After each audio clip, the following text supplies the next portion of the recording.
Buenas noches para todos. Aquí estamos nuevamente con ustedes. Caiga quien caiga, por supuesto, como siempre, con los canales de YouTube. Estamos en Instagram también. Estamos en X. Estamos en Facebook. Saludos a todos. Como siempre, con nosotros, Herbie Medina. Recuerden que este programa es un esfuerzo que hacemos Herbie Medina y mi persona de lunes a viernes, 8:30, 8:35, más o menos allí. Si el frío se lo permite a Herbie, porque él es el que sufre de frío. Las bendiciones del Padre Celestial para todos y cada uno, que la fuerza los acompañe. Y como siempre, señor Herbis Medina. Bueno, saludos a todos quienes nos ven, Ángel. Felicitaciones a mí, que estoy cumpliendo 53 años ya, aquí en el Perú. ¿Estás de cumpleaños? Estoy de cumpleaños, hermano. Ando más feliz que muchacho con bicicleta nueva. Hermano, usted no nos dijo nada. O sea que usted nació un 28 de mayo, pero no a las 5 de la mañana. ¿Te recuerdas aquel personaje de la política que decía, el 28? Como no, todavía está vivo y todavía está echando varillas. Sí, señor. Bueno, aquí estamos. Hoy vamos a tocar un tema fuera de serie, un tema que para mí es importante, que es noticia aquí en el Perú, y para ver un ejemplo de que cómo se puede desarrollar un país muy lejos del socialismo y con inversión privada. ¿Qué tal? Qué bueno. Yo no sé si tú quieres que pongamos el video a la gente para que se oriente. Yo quedé fascinado, hermano, al ver lo que está pasando allí en Perú.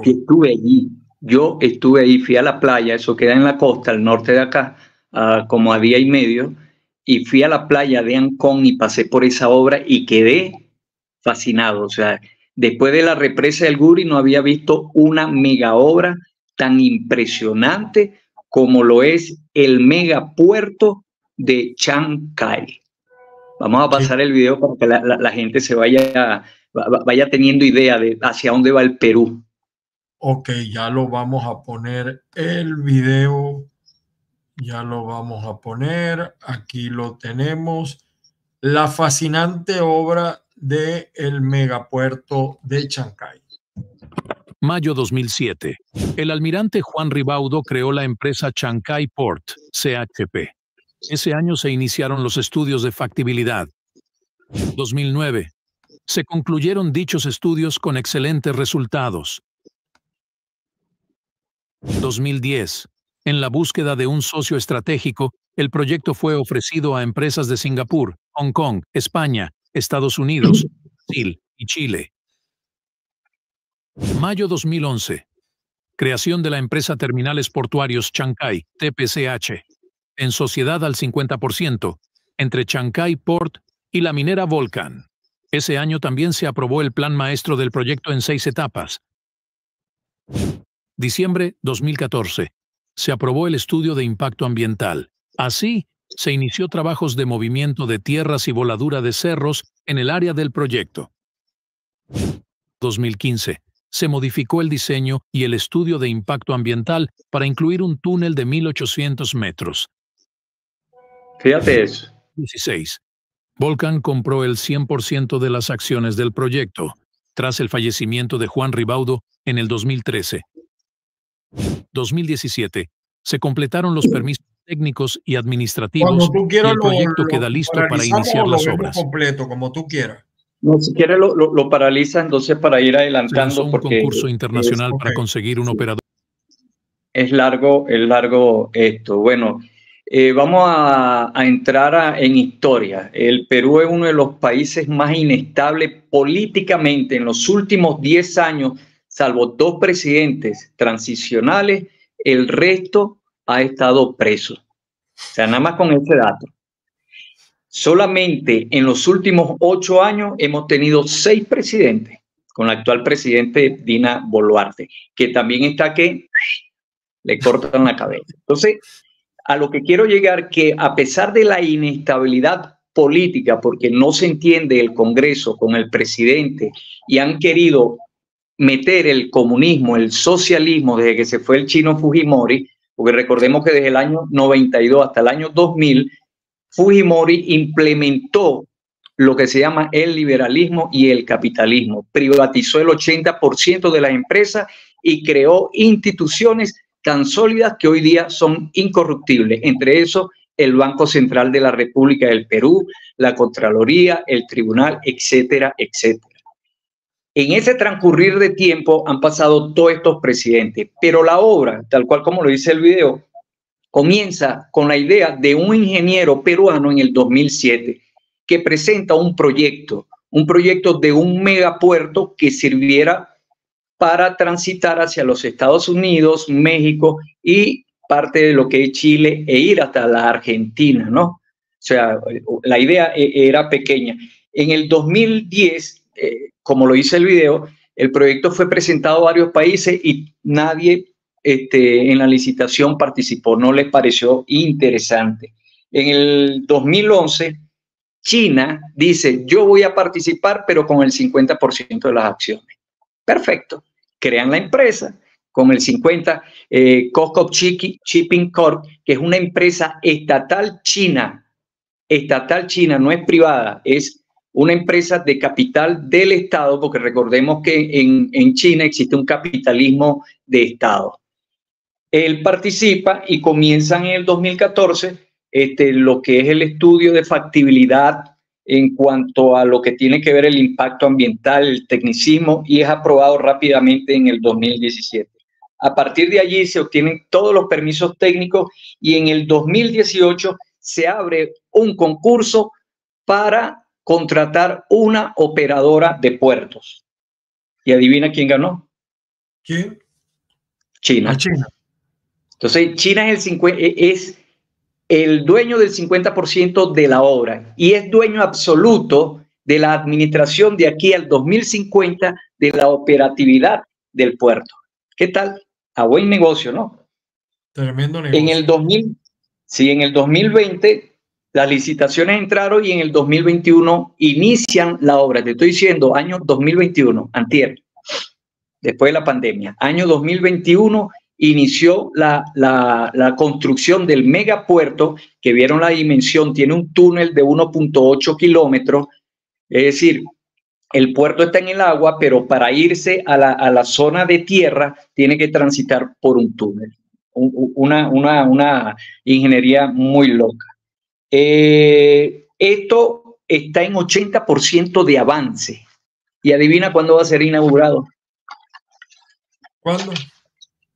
Ahorita en el 2024, en noviembre del 2024 va a estar listo el puerto, operando para que arranque en el 2025, una capacidad de 80.000 toneladas métricas de bienes y servicios anualmente. O sea, es impresionante, es impresionante. Es el puerto más grande de toda América. Ojo, el puerto más grande ahorita es el de Panamá y el de Sao Paulo. Este triplica a los dos juntos. Tiene una capacidad inmensa y sobre todo el calado. Tiene un calado de 20 metros que no lo tiene ningún puerto aquí en América del Sur. ¿Esto qué implica? Y el costo es de 3.864 millones de dólares. ¿Cuánto está colocando el gobierno peruano? Cero. Esto es una obra estrictamente privada, entre privados. Incluso hay unas acciones de capital de acciones de un grupo italiano que también con una minoría de acciones está metida en el negocio. ¿Qué quiere decir esto estratégicamente? Bueno, que Perú se va a colocar como lo era en el virreinato, va a recobrar esa importancia que tenía en el virreinato, va a ser el eje fundamental del comercio en América Latina con Asia. Y cuando te hablo de Asia, te estoy hablando comerciar con la India, con la China, Corea del Sur y con Hong Kong. O sea, con pero nada más. Ya va. Pero un momentico. O sea, esto va a matar a Panamá desde ese punto de vista. Ya los barcos chinos no tienen que pasar por Panamá. Exactamente. Ya no tienen. ¿Por qué? Porque al llegar hay otro megaproyecto, hay dos megaproyectos más. Uno es la construcción del tren desde Sao Paulo hasta aquí, hasta el Perú, hasta Chancay. ¿Para qué?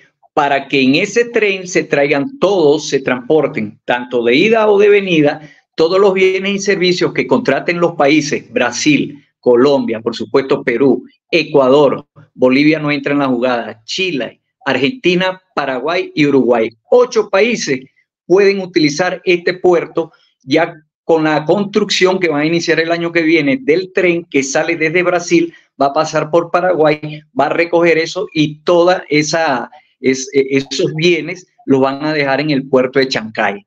Imagínate, Estados Unidos está temblando de miedo, primero por la actividad comercial. Le va a quitar gran parte del negocio a los Estados Unidos y sobre todo al Canal de Panamá. Y segundo, tienen miedo por el hecho bélico de que no vaya a ser que China militarice el puerto o transporte armas por ahí. Y ahí comenzaron las críticas. Pero no ven lo positivo para la región.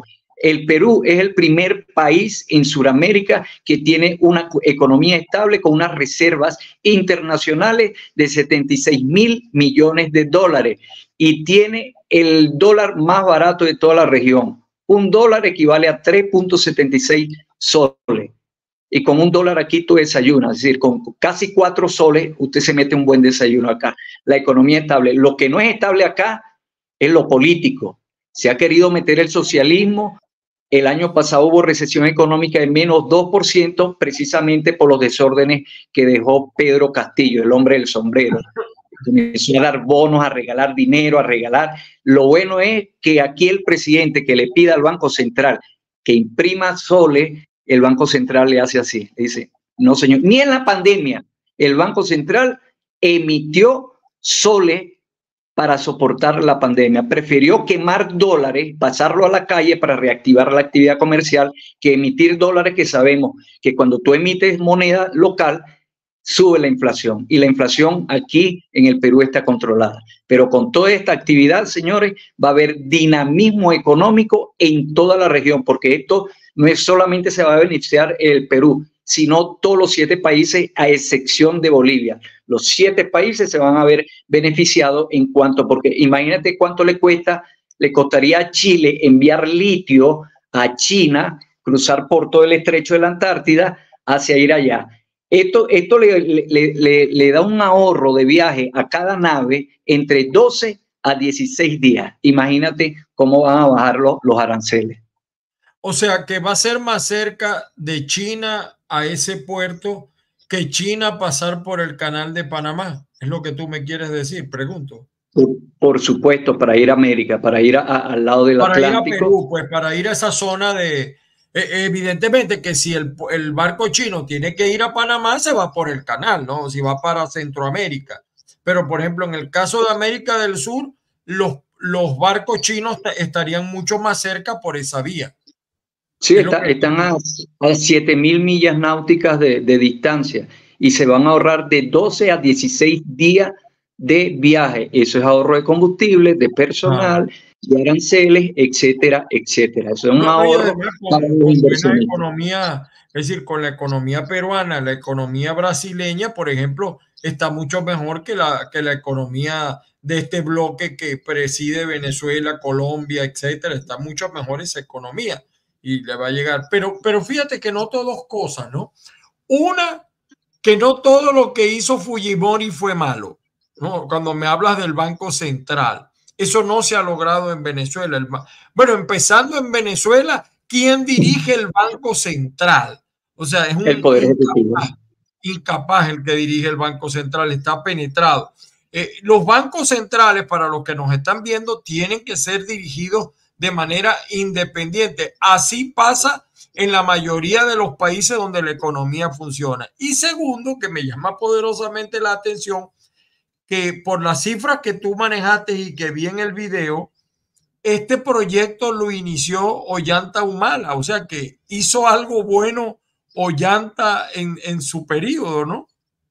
Sí, en el 2011 se firma digamos, la concesión del terreno, es lo único que colocó el Perú, 262 hectáreas, con ánimos de equivocarme doy el número.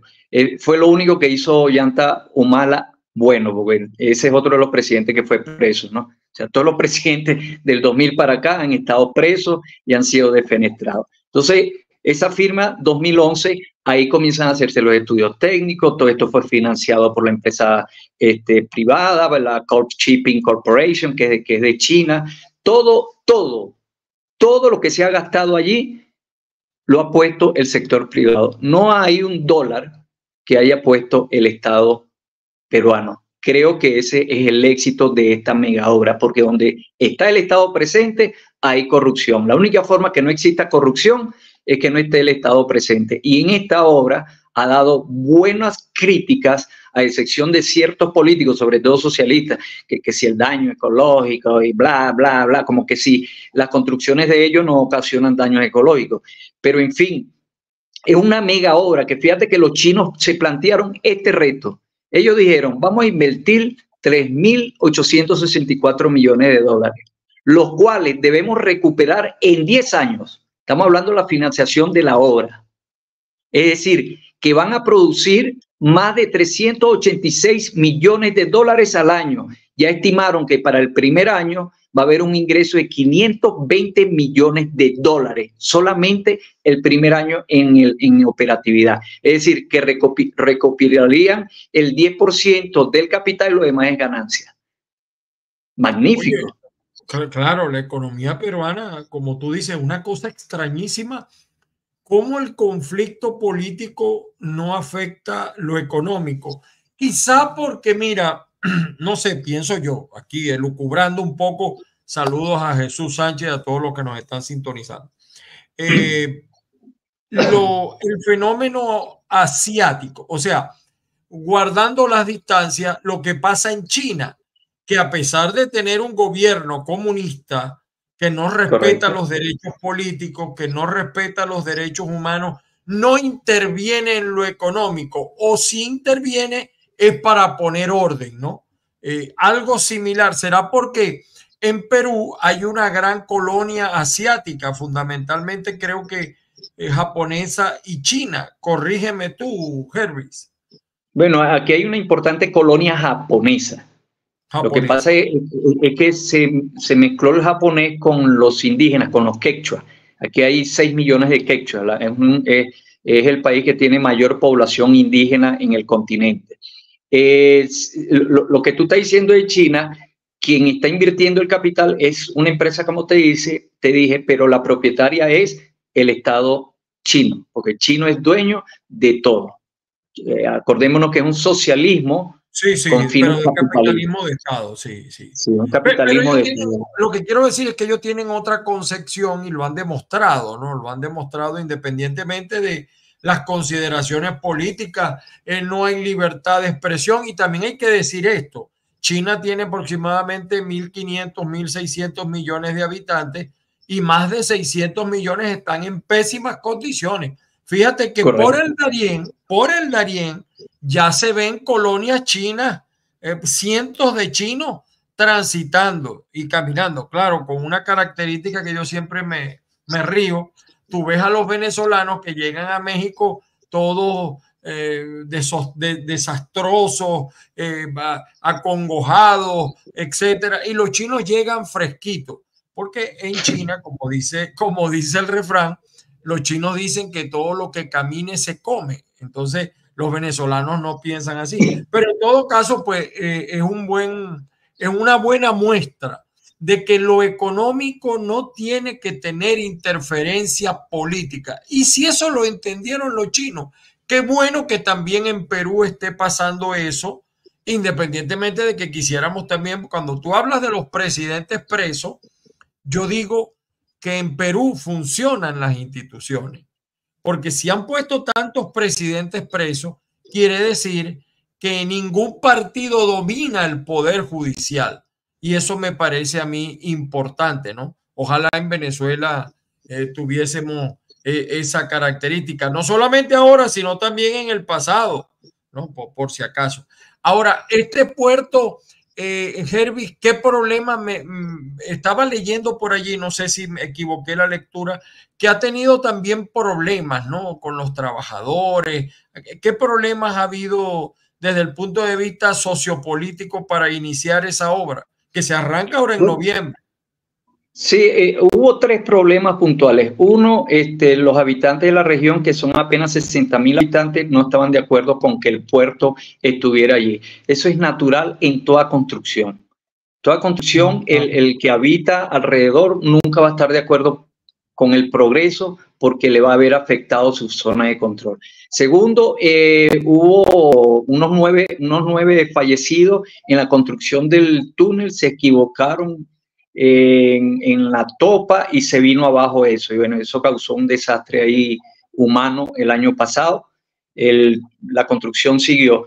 Y en tercer lugar, sencillamente hay ciertos conflictos laborales entre los peruanos y los chinos que no se entienden. O sea, hay un problema porque quienes mandan son los chinos. O sea, los capataces, los jefes de obra son los chinos, no los peruanos. Y el peruano es muy atravesado. El peruano es contestón, es de mala cara, siempre anda de mala gana. Y ha habido ciertos conflictos laborales, pero lo han resuelto. O sea, como digamos en cualquier empresa donde hay dos nacionalidades que son totalmente diferentes. Acuérdate que los chinos trabajan 24/7. El peruano quiere trabajar 7 horas al día. Entonces, con esos conflictos, el sindicato, pero eso fue resuelto, porque esta mega obra no para, trabaja 24 horas al día.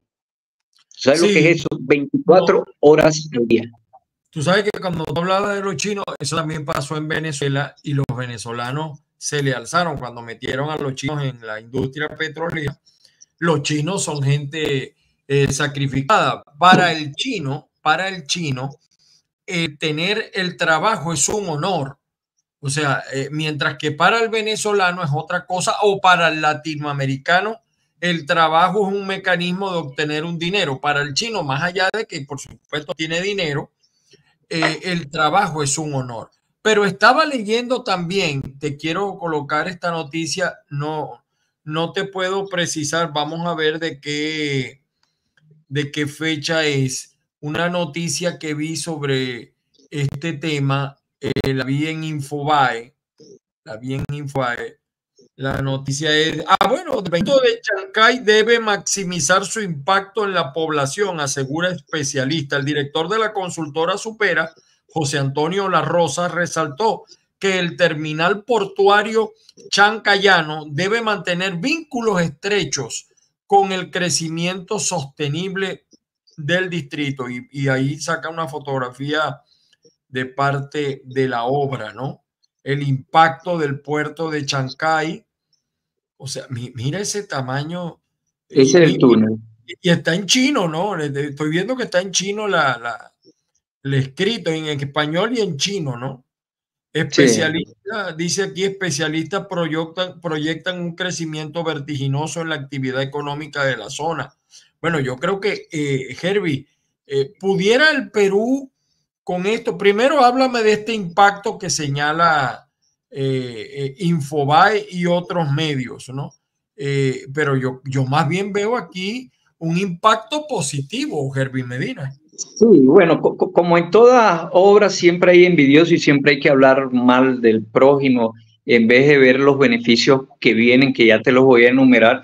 Primero, la inversión. Estamos hablando de 3.684 millones de dólares. Que no lo saca a mí me parece, perdona, te hago esta observación. En el caso de Venezuela, la industria eléctrica, en los proyectos que se llaman de los bolichicos, se extraviaron más de 20.000 millones de dólares. Tarek El Aissami se acaba de rellevar 23.000 millones de dólares. O sea, a mí 3.000 y tantos millones para una obra de esa envergadura, definitivamente, ya yo noto, y ahí no hay comisión. Ahí no hay comisión. A eso te iba. Fíjate que comparando esta obra, que es una obra privada, con otras obras donde el Estado ha invertido, tienen 10, 12, 5 años paralizados. Aquí yo tengo cerca un hospital, el Hospital del Carmen, que es más o menos de la dimensión del Hospital Universitario de Maracaibo. Es un mega hospital para atender una población de 400.000 personas, que es lo que habitamos acá en Huancayo. Bueno, ese hospital tiene paralizado 7 meses, 7 años. 7 años paralizado, no lo han culminado y no se sabe dónde está el dinero, pero cuando interviene el sector privado sí se sabe dónde está el dinero y está económico. Está como el cuento del puente Nigales. El puente Ajá. Nigales. Buen ejemplo. Te voy a colocar el ejemplo porque eso lo averiguó Gustavo Cando, me recuerdo cuando estaba en el diario La Verdad. El puente tiene 13 kilómetros, es la obra. El puente tenía un costo de 12.000 millones de dólares y en China construyeron uno de 36.000 kilómetros, de 36 kilómetros por 9.000 millones de dólares. O sea, ahí se ve que no hay comisión. Dinero. Pero es que a mí me parece un regalo, 3.000 y tantos millones para... Yo creo que de esta manera Perú se convierte en la segunda o tercera economía de América o de América del Sur, pues. Creo bueno, que... De América del Sur es la primera ahorita, está del número uno. No es que desplazó a Chile, Chile se desplazó por los errores del socialismo en los últimos 10, 15 años. ¿Y Brasil?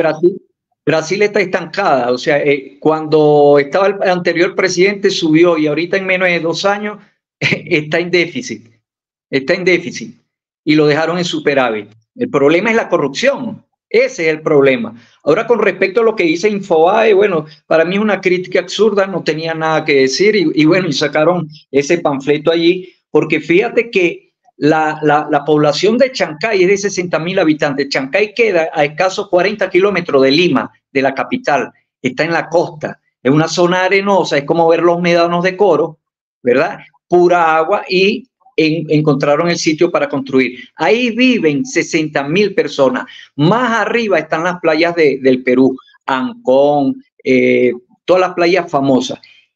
¿Cuál es el incentivo social que viene? Porque el incentivo no viene con la construcción, sino con el inicio de las operaciones en el 2025. Fácil, te las voy a nombrar. Primero, actividades de importación y exportación. Segundo, se van a crear agencias aduaneras. Tercero, se van a crear agencias de transporte y logística. Cuarto, almacenes y distribución cerca del puerto. 5, escucha esto, turismo, agencia de turismo, 116.000 habitaciones hoteleras y condominios con el sector inmobiliario para los viajeros. 116.000. Escucha bien, 116.000 habitaciones, porque paralelamente se va a desarrollar como una zona turística, porque si tú has ido al canal de Panamá, el canal de Panamá, lejos de ser el canal de Panamá para transportar, también es una actividad turística y se crearon muchos hoteles ahí. Eso es lo mismo que van a hacer aquí para que vayan a ver la mega obra, porque se te pierde la vista de lo inmenso que es este puerto. Es impresionante. Entonces, 116.000 habitaciones entre hoteles, condominios, sector inmobiliario para viajeros, obreros, trabajadores locales, externos, etcétera, etcétera. Es decir, se va a reactivar el sector construcción para construir hoteles, casinos, centros comerciales, urbanizaciones, porque eso es una zona desértica. Otra actividad que se va a desarrollar, comercio minorista y al mayor. Cuando trae productos de China, lo vas a vender a menor precio porque está cerca del puerto. Y van a haber ciertas preferencias de aranceles, como Paraguaná, que es Puerto Libre, ¿ves? En zona que están allí. Servicio de seguridad y vigilancia, esa es otra actividad. Servicios portuarios, mantenimientos de naves y remolcadores e incentivo en la construcción que ya lo había nombrado. Actualmente el incentivo directo es de 7.000 trabajadores, 7.000 empleos que están desde el 2021, directos, y 20.000 indirectos. Y para cuando arranque ya la operatividad, se estima 40.000 personas que se van a beneficiar en todas estas actividades que te estoy nombrando. Entonces, ¿de qué habla Infobae? O sea, son 40.000 nuevos puestos de trabajo a partir del 2025. En Perú no va a haber inmigración porque ahí va a sobrar el trabajo en líneas generales. Bueno, salvo problemas políticos, y digo, el que siempre va a haber quien salga por asilo, pero además de eso, Perú va a seguir llamando mano de obra calificada porque 40.000 personas, y eso tiene otros médicos, escuelas, maestros, industria del entretenimiento, radio, televisión, o sea, oye, de verdad que estoy sorprendido. Y las otras 3 obras paralelas que vienen a partir del 2025, uno es la construcción de una autopista desde Lima hasta Chancay por encima, para que solamente transite ahí el transporte pesado. ¿Ve? Viene todo el transporte del puerto, sube allí y no va a colapsar el transporte de la ciudad de Lima, que ya está congestionado. El segundo, el megatren de Sao Paulo, es decir, de la costa del Atlántico hasta Chancay, para que los seis países que te nombré se beneficien en el transporte de bienes y servicios. Y otra tercera es esta noticia. La NASA acaba de aprobar un proyecto espacial en la ciudad de Piura. También van a construir una estación espacial. Bueno, Herbie, en enero arranca eso, se inaugura en noviembre, los primeros barcos llegan en enero. Muy feliz a todos los peruanos y a todos los que viven en Perú, que está marcando pauta, sigue marcando pauta en materia económica. Despida usted, señor Herbie Medina, el programa de hoy. Bueno, de verdad que esto es una noticia que debe divulgarse en todo el mundo y que los países que son estúpidos aprendan del Perú. Que el Perú, a pesar de tener un gran problema político, en lo económico sigue andando y la gente se sigue enriqueciendo. ¿Hay desorden en lo interno? Sí, lo tienen que corregir, tienen que crear formas para que salgan de la pobreza una cantidad de peruanos. Lo que pasa es que aquí la gente no le gusta mucho el progreso, ¿no? Entonces hay un problema cultural en ello. Esto es un gran ejemplo para todo el continente suramericano. Y hay algo que se me había olvidado. ¿Tú sabes por qué China realmente hace esta inversión? O sea, apuesta 3.684 millones de dólares. ¿Por qué? Porque las principales reservas de litio se encuentran aquí en el Perú, Bolivia, Chile y Argentina. Entonces, ¿a cómo le va a salir el litio? Bien barato, porque ya la vía de transporte la tiene. Y ya el Perú acaba de aprobar la explotación del litio a partir del 2027. O sea, que la cuestión va en forma. Bueno, un programa positivo y alentador a otras democracias, el de hoy. Señores, como siempre, buenas noches. El Padre Celestial los bendiga. Nos volvemos a ver, a escuchar mañana. Y recuerde buscar también este programa en todas las redes y en nuestro canal de YouTube, Caiga Quien Caiga TV. Feliz noche, Herbie. Sigue con el frío. Feliz noche. Recuerden, vayamos con fe y volvamos con alegría, y que nuestro Señor Dios nos acompañe siempre. Amén.